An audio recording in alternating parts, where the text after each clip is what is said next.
Good afternoon. We'll get started in just a minute. Let me encourage you all to sit. There are seats available throughout. The heaters are farther away, I realize, but... Well, good afternoon. I'm Carolyn Carpenter. I'm the Associate Vice President for Oncology Services here at Duke. Thank you very much for joining us today for this event, for our topping out ceremony. Welcome to the ceremony and welcome to the official launching of the Duke Cancer Institute. Both the topping out ceremony and the launching of the Duke Cancer Institute are major milestones that signify our ongoing commitment to providing unparalleled cancer care organized around our cancer patients, caregivers, clinicians, and staff. They forward our pledge to advance the science and care needed by the tens of thousands of cancer patients who cross our thresholds each year. They remind us during our very busy days that there truly is no cause more worthy or effort more important than improving the experience of our patients and families and caregivers, particularly when they are most in need of our help, as many of our cancer patients are today. Today, we'll hear brief remarks from distinguished guests. We'll ask individuals that we will name and share with you as significant members of our cancer community to sign the beam, our ceremonial beam for the topping out, and we'll raise that beam to the top of the construction of the new Duke Cancer Center. To begin, there is truly no one more fitting to kick off today's events than Kevin Sowers. I have the privilege of introducing him today. Certainly, this is no more fitting, not just because he's the president of Duke University Hospital, not just because he is responsible for the facility planning here that you see throughout the campus for Duke Medicine, but also a little bit because he's a 25-year oncology nurse, and most because those of us who have the privilege of interacting with him on a daily basis know that in his actions, in his decisions, and in his leadership, he prioritizes the compassionate care that is truly the heart of Duke Medicine cancer care. So it's my privilege to introduce Kevin Sowers.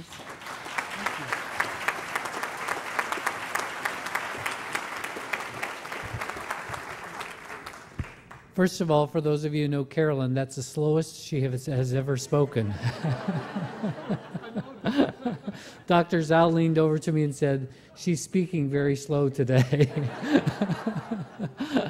It's an incredible privilege to stand before you today, and it's an incredible moment in the life of Duke Medicine, because today is an ongoing commitment to our community and an ongoing commitment to the hope that we bring to the patients and families we serve in each and every day. And as I spoke earlier today to one of the reporters, I was reminded of the startling statistics that help support what we see going up behind us. Over the next 5 years, the number of new cancer cases in the state will increase by about 16%, and in the Triangle it will be 25%. So clearly this building and the topping out ceremony is an ongoing commitment of Duke Medicine to our community and the citizens of North Carolina. And so today it's my privilege to introduce to you Dr. Victor Zhao. Dr. Victor Zhao is the Chancellor for Health Affairs and the CEO of Duke University Health System and the James B. Duke Professor of Medicine. Victor, as the head of the helm of Duke Medicine, has shown extraordinary levels of commitment to our patients, to medical education, and to the health of Duke employees and the local Durham community. Dr. Zhao is an award-winning and prolific physician researcher in the field of cardiology, and his primary research interests include expediting the translation of science into new therapies and evidence-based models of care. He is also committed to improving the health of people in underserved communities, not only locally, but globally, and advancing Duke's reputation as a top U.S. medical school and training ground for tomorrow's leaders. Please join me in welcoming Dr. Victor Zhao.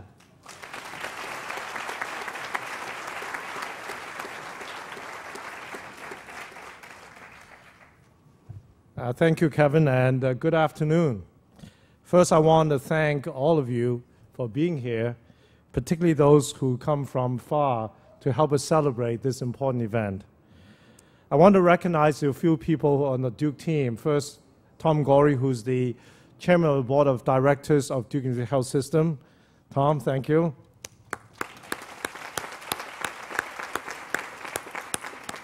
Bill Anlian, who's a Chancellor Emeritus of Duke University. Thank you, Bill. And Bill Fulkerson, Executive Vice President of the Health System. And Dean Nancy Andrews of the Medical School.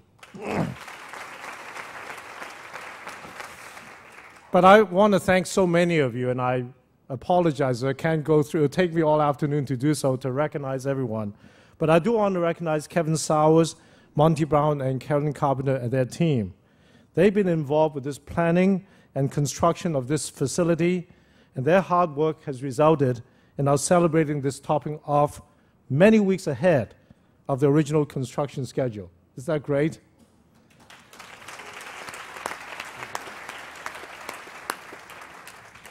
This is indeed a significant milestone in the creation of what we believe will be one of the finest cancer treatment facilities in the nation.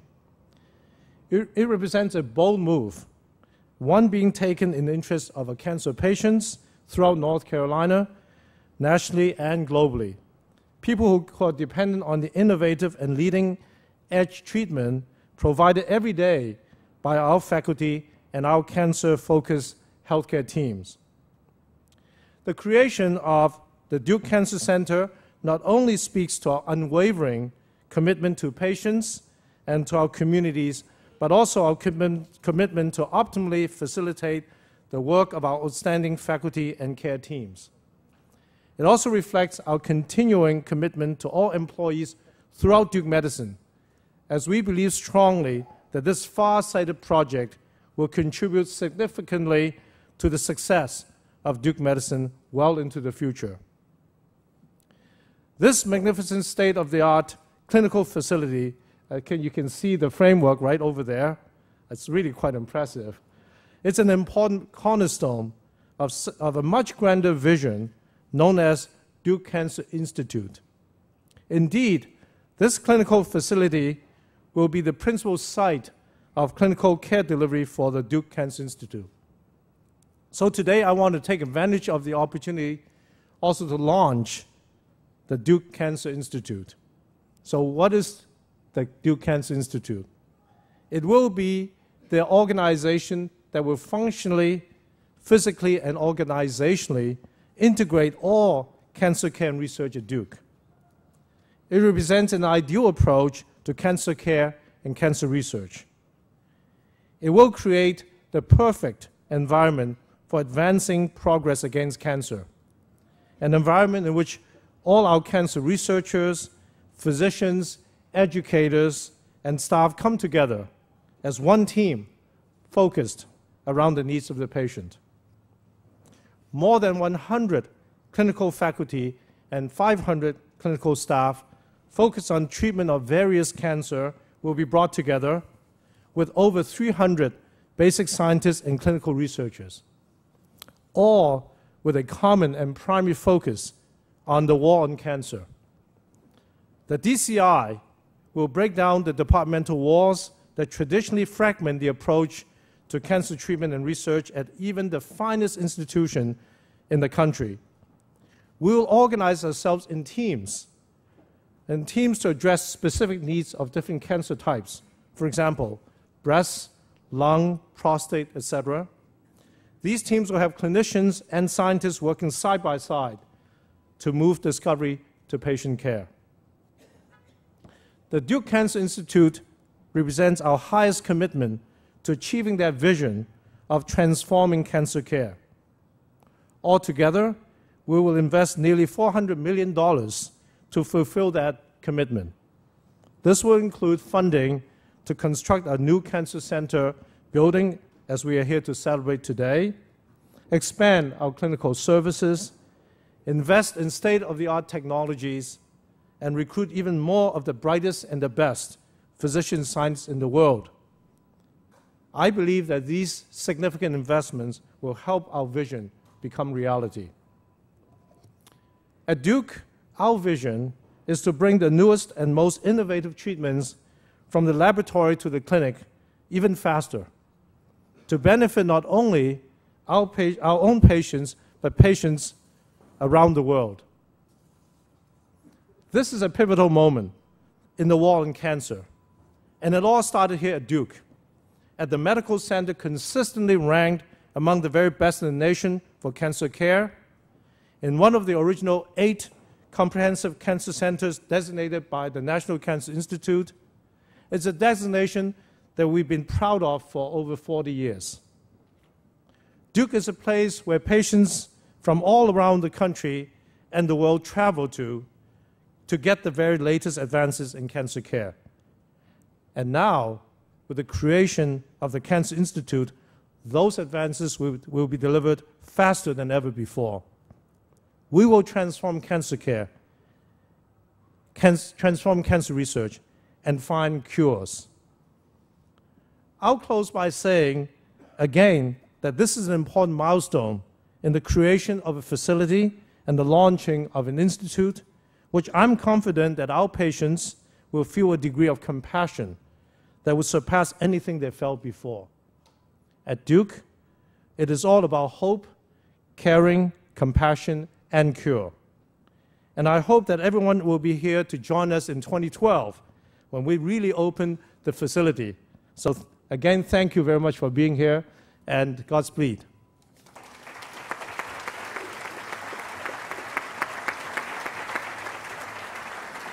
Thank you, Dr. Zhao, for your remarks. Thank you very much for your vision of the Duke Cancer Institute and significant efforts and time in implementing this. I now have the privilege of introducing Dr. Joe Moore. Duke Medicine Oncology Services is internationally renowned, certainly because of the extraordinary people who serve within it each day. Dr. Moore is the perfect example of such an extraordinary individual. In his 35 years at Duke as a medical oncologist, Dr. Moore has provided care to thousands of patients and families. He's provided the care, compassion, and hope we would all want for ourselves or our families were we in need. I realize that if Kevin Sowers is truly the heart, in many ways, of cancer administrative leadership here at Duke, Dr. Moore is the heart of the clinical leadership here at Duke. Thank you for being with us.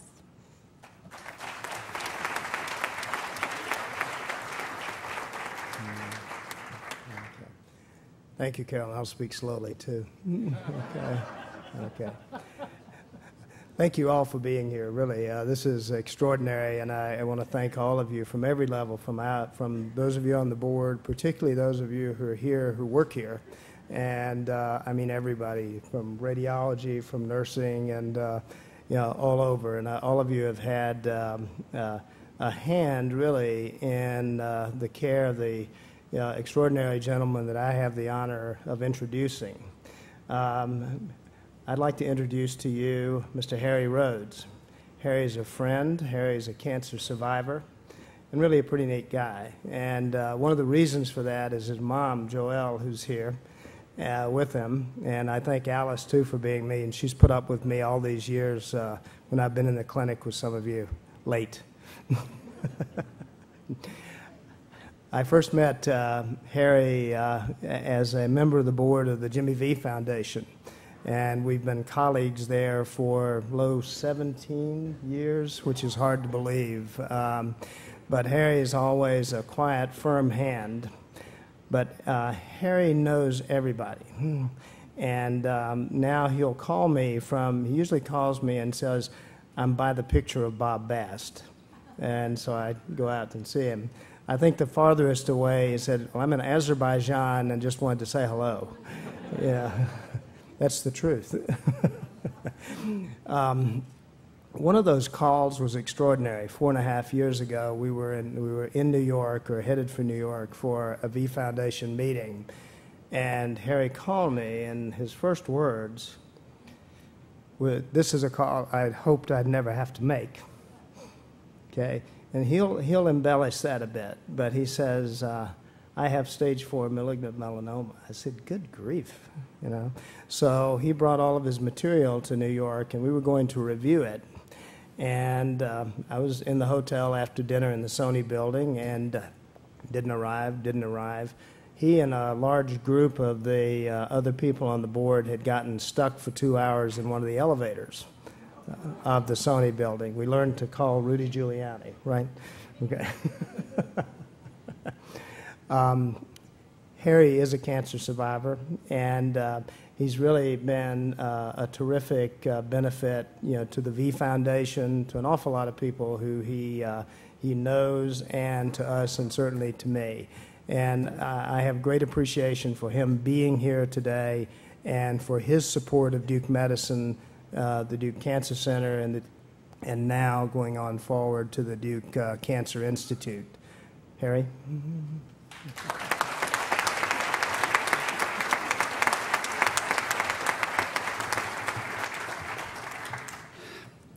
Thank you all very much. As I was sitting up there before Joe got up, I realized that everybody had an introductory function. Everybody had somebody to introduce except me. I'm the last one on the stage, so I wanted to take this opportunity to officially introduce my mother, Joel Rhodes, who has come with me. Actually, I take her with me whenever I go out for speeches. She's sort of my prop, okay, when I take her with me. And I love her to death, and she's been with me every step of the way, as you will hear. I've been invited to come down to share my story, and I know some of you have heard the story, and I hate to tell you, it's the same story. Nothing has changed, but at least I have a few new jokes, and hopefully, for those of you who have not heard the story, I do want you to understand how much Duke means to me. I've had the great fortune to travel the world. I started a company 30 years ago called the Washington Speakers Bureau, and we've represented people like Ronald Reagan, Margaret Thatcher. We presently represent George Bush and Laura and Condoleezza Rice, Tony Blair, and we sent them all over the world. But when it came time for my personal problems, first person I called was Joe Moore, but I'll get that in a moment. I did want to share one story. One of the people we represent, you might have heard of. His name is James Carville, okay, the Raging Cajun. And I was in New York a couple weeks ago for the Al Smith dinner, which is this big dinner that takes place annually where politics, business, and the church, Catholic Church, all collide, and they have this massive formal affair. So they reached out to me and said, do you think you could get James Carville and Mary Madeline to come speak at the dinner? So I called them, and they said, sure, we'd be glad to come. So it was an amazing evening, and when I first saw Mary, I couldn't believe. She looked stunning. She had this outfit on I'd never seen before. So they had this enormous dais up on stage at the hotel, at the Waldorf, and Mary got up and spoke for about 15 minutes, very poignant remarks. So James gets up, and as only he can say it. Ladies and gentlemen, he says, how about my wife tonight? Doesn't she look good? Honey, stand up. So Mary stands up. He says, I want you all to know that's an Oscar de la Renta. You can sit down, dear. And with that, he opens his jacket and he says, now you see this? This is an Oscar de la Rental.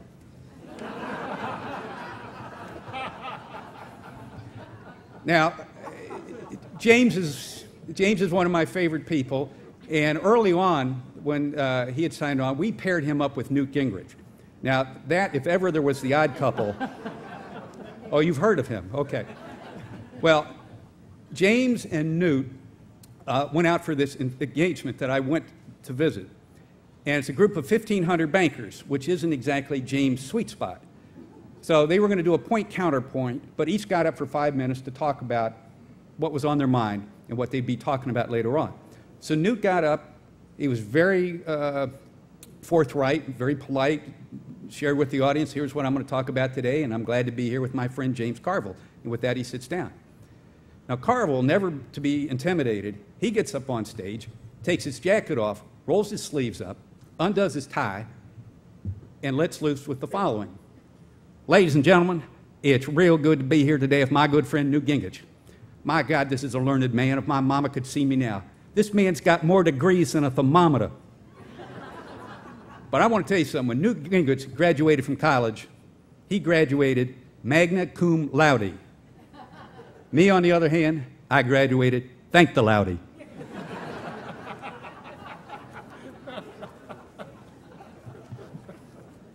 One of our other speakers that we've had the great fortune to work with for many, many years is Colin Powell. When he left as chairman of the Joint Chiefs, our firm was successful in having him come on as the client. And a number of years ago, he was giving a speech in Washington, D.C. And before or as the speech ended, we were leaving. And instead of going up an elevator like you go out and leave most hotels, there was this big, long escalator. So we're going up the escalator. Now, right in front of General Powell is some guy on a cell phone. And the conversation went something like this. Honey, you're not going to believe this. I just heard Colin Powell speak. He was unbelievable. He was fantastic. Without missing a beat, General Powell taps the guy on the shoulder. Guy turns around and does one of these. Colin says, give me the phone. So he gets the phone. He checks out the guy's name. He says, hey, honey, this is Colin. Tom and I wanted to know what's for dinner. Needless to say, this guy was pretty shocked, okay? Just like the day I was shocked. My cancer journey began actually 22 years ago. My mother noticed a spot on my back. I was walking around the house without a shirt on. She said, I think you should have that looked at. Now, I've never wanted to disappoint my mama, okay? For those of you who have sons who might have disappointed you at some point in your life, I want you to know I've always tried to be a good son. So I followed her advice. I went to a dermatologist. 3 days later, I got a call saying that it was malignant and I needed to have something done immediately. So I went over to a hospital and I had it removed. And then for the next 18 years, I was absolutely fine. So 18 years later, we have this fateful conversation. My mother says, you know, I have an aneurysm in my body, and I don't know if they're hereditary, but I think you should go get checked out. So once again, I did not want to disappoint my mom, so I went and got checked out. And the test results came back, and they said, there's no sign of an aneurysm, but we see something there, we're not quite sure what it is. We're going to run another test next week. So we did a CAT scan with contrast, still couldn't figure it out. So they suggested you ought to go get a biopsy. So I went over to Alexandria Hospital, and I had a biopsy done. And I remember coming out of a haze, and I looked over, and there was my wife. And she was just sobbing uncontrollably. And it was at that point, as Joe mentioned, I learned I had stage 4 metastatic melanoma. And it just threw me for a loop because I felt terrific. I hadn't had any symptoms whatsoever. All right? So this all was a big shock. So I ended up immediately coming down to Duke, where I met with Dr. Jared Golub, who looked at everything. We talked. And the net of the conversation, I will tell you, as a cancer patient, the one thing you want to know is how much time do you have left? And I asked him, and I put the pressure on him. I said, I need to know this, okay? I'm a big boy. I need to know. And he didn't miss a beat. He looked right at me, and he said, based on everything I see, I'd estimate you have 11 months to live, and I think you need to go home and get your financial affairs in order. There's nothing we can do for you. And this really threw me for a loop. I mean, I was not prepared for this. But I did say, I won't accept that. There's got to be something. So at that point, he told me about something called IL-2, interleukin-2. He says, you need to understand, it only works in 15% of the cases. Okay, those are the odds you're looking at. And I said, is that all you got? And he said, that's it. So I went from Duke, I flew down to MD Anderson, where my friend Bob Bast, who's also on the V Foundation board, it's where he worked. And Bob ran me through similar tests, and sure enough, it came back, same diagnosis, and the same recommendation, IL-2. So it's at that point I had to make a decision. Where was I going to go? Where was I going to be treated? I had my family, my friends, my whole support network was in Northern Virginia, or do I come down here? And I'm going to tell you something. If it wasn't for Joe Moore, I mean, I don't know what I would have done. But there was never any hesitation. I said, I want to come to Duke. And I asked Dr. Golub when we could get started, and he said right away. So at that point, I flew down to North Carolina, and we got started. And when it comes to IL-2, I'll tell you this, it's not for sissies. And whatever you do, if you don't ever read on the internet about it, because it is just awful. Well, when I went through it, it was pretty bad. But I had great support, the doctors, the nurses, everybody. But the thing that happened for me, and I'm one of the fortunate ones, is that when you go through interleukin, it goes over an 8-month period, and you come in for a week of taking as much interleukin as you can, and then they test you 2 months later just to see, is there progress? Have these tumors shrunk? And unbelievably, what Dr. Golub told me was you had 30 plus tumors. So I don't know what the final number was, but when I did my first test, there was shrinkage.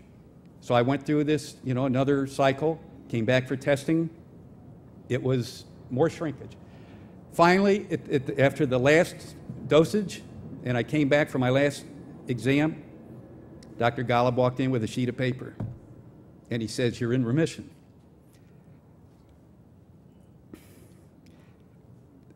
So the night before, I'd taken an envelope out. For those of you who follow football, Bill Walsh was a coach who used to coach for the San Francisco 49ers. He used to take out a pad, and he'd write down the first 25 plays that he wanted to run in a particular game just to see what the defense did. I wrote down the names of 25 of my closest friends, including my mom and dad and my girls. And I just said, if I'm successful tomorrow, I'm going to call these 25 people right away. And when I got the word, we immediately went out to the airport, and I got on the telephone, and I called everybody. I shared the news.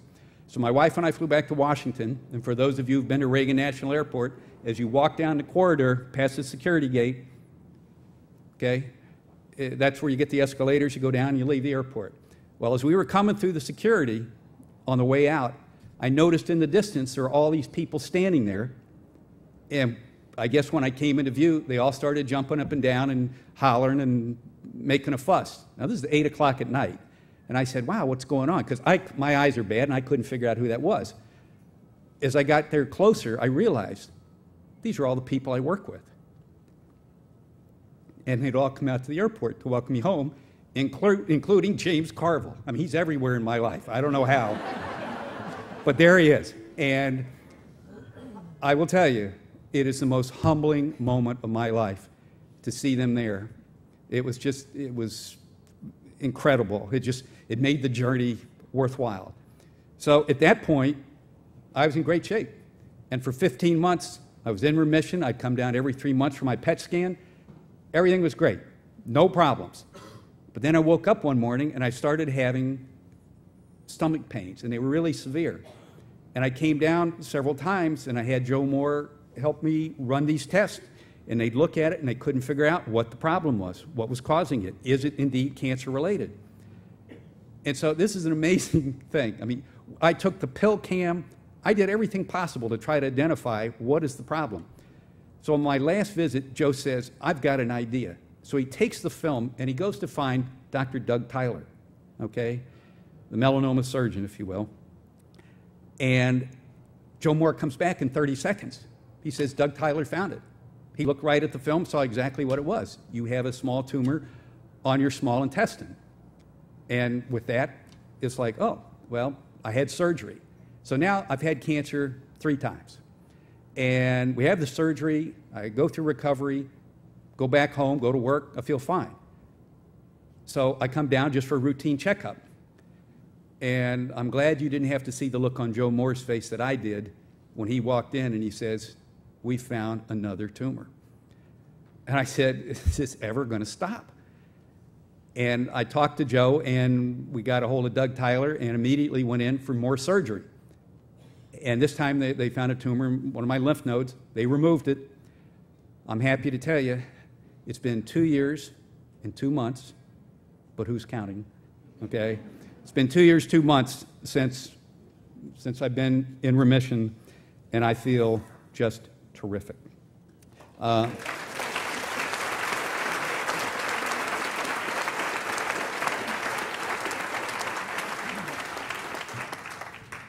2 years ago, I was invited to come down to speak at the Duke Melanoma Forum, and it was a big honor for me to do that. I'd never been invited to speak anywhere. In fact, my parents have been trying to get me to shut up for years. But I came down, but that morning of the speech, I sat in my room over at the Hilton trying to figure out what I was going to say. And something happened. Something very transformative happened to me that morning as I was thinking about my experience and what I'd been through. You remember when I told you when my wife and I came back to Reagan National Airport and we walked through the security line, we saw these people cheering and what have you? I realized that morning as I was working on the speech, those people weren't cheering for me. They were happy to see me. I'm their boss, I'm their friend. Those people were cheering for the doctors and for the nurses and the researchers and the contributors and, yes, the administrators, okay? That's who they were cheering for. Make no mistake about it, okay? It was a blinding flash of the obvious. So it really enriched my experience, if you will, and my love of this very special place. Last year, I was invited back to speak once again to a different group. And this time, I had the good fortune to listen to all of the plans about the new cancer center. Now, mind you, this presentation that was given by Kevin was fabulous. It talked about what a phenomenal facility it is and the hope it's going to give people. But I would say to you all today that there's something that's very special about this place that I call the spirit of Duke medicine. Okay? It's the spirit that the doctors and nurses bring here every single day. Make no mistake about it, doctors and nurses on a daily basis face a fundamental issue, and that is, how close do I want to get to this patient? Working in cancer is no day at the beach. You lose patients. It happens. But the fact of the matter is the doctors and nurses who worked on me, every single one of them who came in, gave me their all. Now, I will tell you, as a cancer patient, there is one thing you want to know more than anything else. When that doctor or nurse walks in, you want to know one thing, and that is, do you care about me? As long as you can answer that question, you're going to feel good as a patient. So you can ask any of the doctors and nurses who work with me every single day. If a new doctor or nurse walked in, I literally would reach out of my bed and said, I need to know something. Do you care about me? Because if I know that you care about me, I'm going to do my part, and I'm going to beat this. And so I will just say, I never once saw a doctor or a nurse look at their watch. I never once saw a doctor or nurse say to me, I'm moving on. I got another patient I got to get to, or it's late at night and I got to move on. Every doctor and nurse that worked with me just said to me, what can I do for you? How can I help you? All right? It was just an incredible experience. It's the doctors, it's the nurses, it's everybody. It's a team effort, if ever there is. The last thing I want to share with you involves my 18-year-old daughter. I have two daughters, one's 21, one's 19. Emily, last year, was a first-team high school All-American. By the way, this is a good story. She was a first-team high school All-American at St. Stephen's, St. Agnes School in Alexandria, Virginia, playing lacrosse. And she looked all over the country. She settled on James Madison University. They offered her a partial scholarship to come play lacrosse, and she's been there since September, and she's having the time of her life. It's just amazing what a good time she's having. Last weekend, there was a women's lacrosse tournament at Georgetown. And in addition to James Madison University, Georgetown was there, along with a number of other prominent schools. And I will tell you that in the third game, Emily's out, and as a freshman, she's been able to play a fair amount, and I've been very pleased. And it's right near the end of her third game. She's tired. Somebody got her a pass, and there she was standing in front of the goal. And she shot, and she made it. It was her first intercollegiate goal, okay? It was just a moment that was frozen in time, because if it hadn't been for the people at Duke, I wouldn't have seen that. Now, as Paul Harvey would say, I'll tell you the rest of the story, it happens that the team she scored the goal against was the Lady Blue Devils. You talk about feeling conflicted. Okay, I mean, it was amazing. I will end my remarks simply by saying that I'm not naive to think that my cancer can't come back. Okay? But let me tell you the great story. The great news is that if it does, I'm prepared. But the great thing is, this is what I've got to look forward to. Okay? I will eagerly come down here.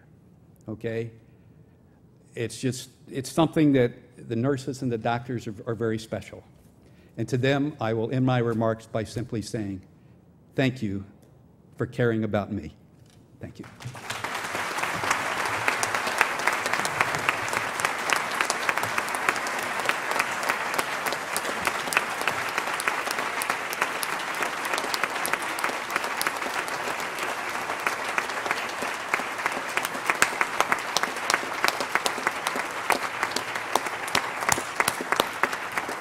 Thank you very much, Harry. Thank you for being here. Thank you for sharing your story. Thank you for reminding us what binds us all together in the pursuit of the care and the science that really matters at the individual level. So thank you very much. At this point in our event, we will ask distinguished guests to rise as their name is called and proceed to stand in front of the stage, please. Dr. Zara and Harry Rhodes will lead you out through the beam for a ceremonial signing of the beam. As many of you know, we've had 10 days or so with the beam out front of the Morris Cancer Clinic so that many individuals and members of our community can sign the beam itself and be part of this important symbol of our progress. And while we wish we had unlimited time and space to have all the many individuals in our community that make a difference in cancer care sign it, what we will do this afternoon is have folks on their behalf ceremoniously sign. So I will mention your names and ask you to come stand in front of the stage, please. Critically and most importantly, we will have a patient, a cancer patient and survivor. Would Ellie, please, Ellie Arroyo Allen, Miss Allen, come stand at the front of the stage. She's a breast cancer survivor who is also impressively the Pink Together Survivor Ambassador this year, and we're pleased to have her begin our ceremony. Next, we have Dr. Bill Fulkerson, our Executive Vice President and Head of Clinical Affairs for the health system. Dean Nancy Andrews, please come forward, the Dean of the School of Medicine and a pediatric oncologist. I do have to mention that. Dr. Chris Willett, our Chair of Radiation Oncology, as well as the interim co-director of our Duke Cancer Institute. Dr. Tony Means, Chair of Cancer Biology and Pharmacology, as well as interim co-chair of the Duke Cancer Institute. Dr. Kim Lyerly, the Director of the Duke Comprehensive Cancer Center. Marianne Fuchs, our Chief Nursing Officer, and I will editorialize a bit that the first plans I ever saw for this new facility were Marianne's when she was the Administrator for Oncology Services more than a decade ago, so we're thrilled to have you. Mary Smith, if you would come join us. Mary is the Clinical Operations Director of the Clinical Labs here at Duke. Nancy Hedrick, our Director and Manager of the Morris Oncology Pharmacy. Tracy Goslin, our Associate Vice President of Clinical Operations and Oncology, and also Chief Nursing Officer of Oncology. Pat Booth, a volunteer, I think I may be slightly off, 22 years, I may be underestimating, but about 22 years as a volunteer for Duke Cancer. Sheila Steinbach, thank you for being with us. She's a Patient Services Associate and part of the caring team for us. Bill Kaler, thank you also for being here and joining us, a supporter and board member. And last but not least, Reverend Joe Harvard, pastor of the First Presbyterian Church and representing the Durham community. We're glad you're here. Dr. Zhao and Harry, if you would help us lead the individuals out to the beam. We'll walk out, we will sign the beam. Yeah, and it's not raining. It is not raining. We will sign the beam, and you will be able to join us. I would recommend that you can either look on the screens to see what we're doing, or you can come out and stand on the sidewalks. The ground is a bit muddy, so please do be careful. After we sign the beam, we will do the actual ceremony of lifting the beam up to the top of the building. Thank you.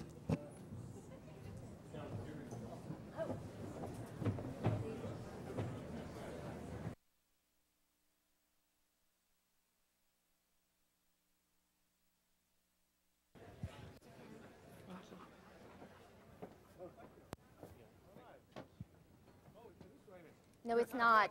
I'm in denial. Be careful right here. Go right ahead, sir. You go first. All right. You go second.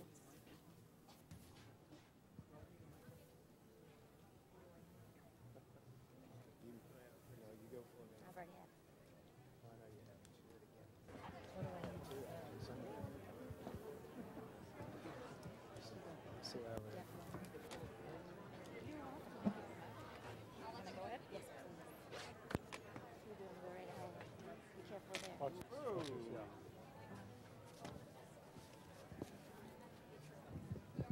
This is the scariest part right here.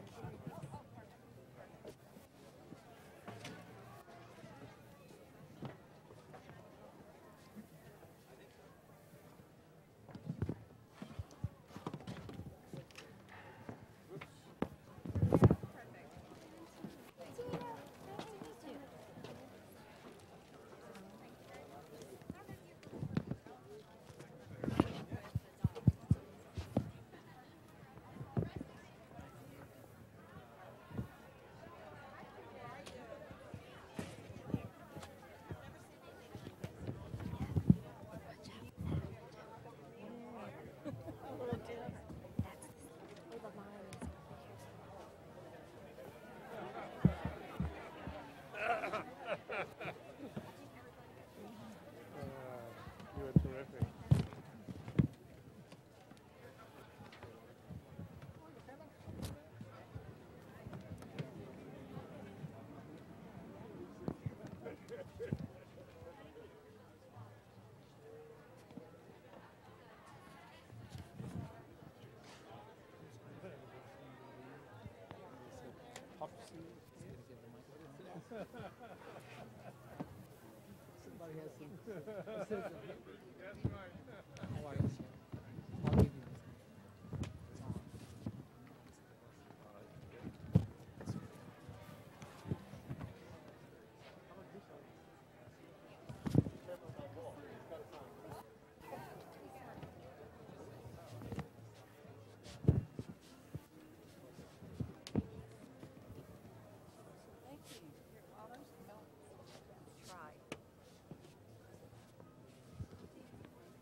All right. At this point, as we finish our signing, we have Reverend Joe Harvard here to say a blessing, a tradition begun in the late 1800s with topping out ceremonies in an effort to provide thanks and prayers for the safety of the folks who work on this construction site each and every day, as well as the people who benefit from the care that will take place here. Thank you.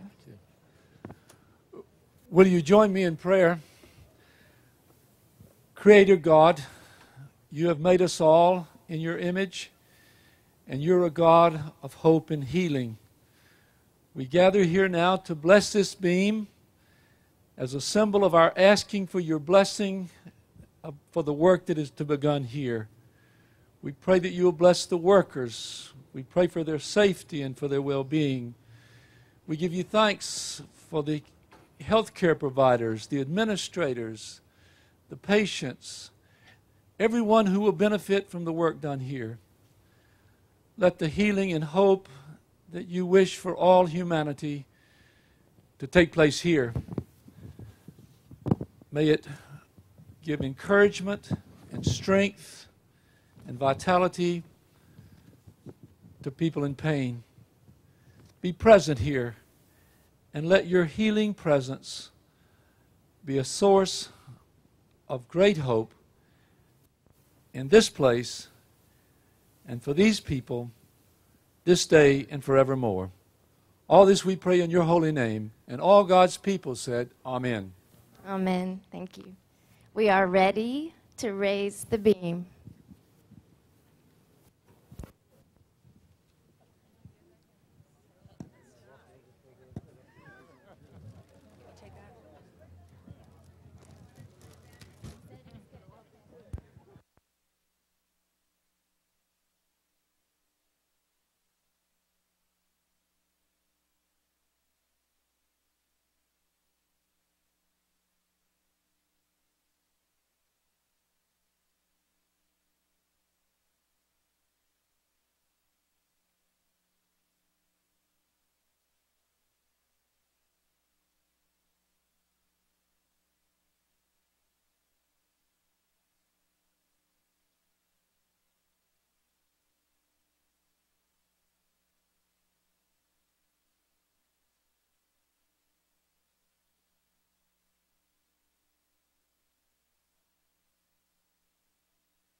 Here we go. I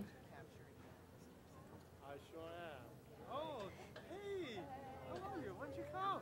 I was looking for you. I said, knowledge is here around. I didn't see you. Where are they going to sit us, Right there. Right there. And there it is. Yes, the initial phase of the new Duke Cancer Center construction is now complete. Thank you all for being here. Thank you very much. Specific individuals, Tina Picciarelli and Jenna Wagenseller, our co-chairs for today. The many volunteers who helped make today possible. Specific folks like Michelle Gallion and Dave Elstein as well. Please do stay and stay dry. Go right back on in, enjoy the refreshments, and enjoy the impressive sight. Thank you very much.